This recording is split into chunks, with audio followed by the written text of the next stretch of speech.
My dear brothers and sisters in Christ, one of the ways that we can start to understand the great love and grace that was bestowed upon us for God to call us out of the darkness that we were in is to understand the bondage that all of us were in.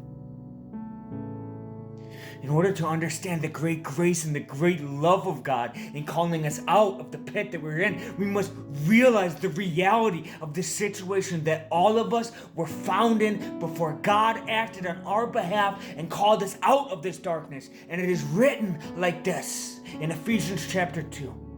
And you who were dead in your trespasses and sins, in which you formerly walked, according to the course of the world, according to the prince of the powers of the air, of the spirit that is now walking in the sons of disobedience. So this is the position that all of us were in before God acted on our behalf, which is we were under the influence of the devil himself, following the spirit of death, the spirit of the devil. We were under his influence in the bondage of sin and death.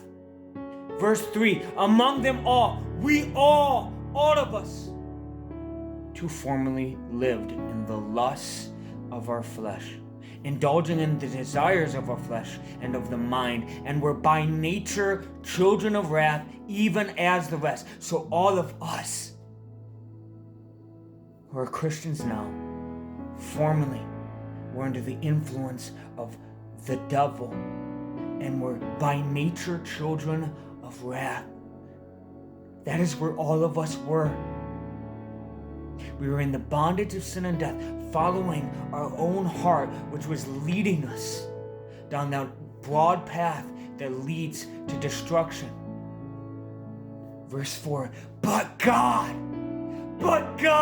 being rich in mercy because of his great love with which he loved us, even when we were dead in our transgressions, made us alive together with Christ. By grace,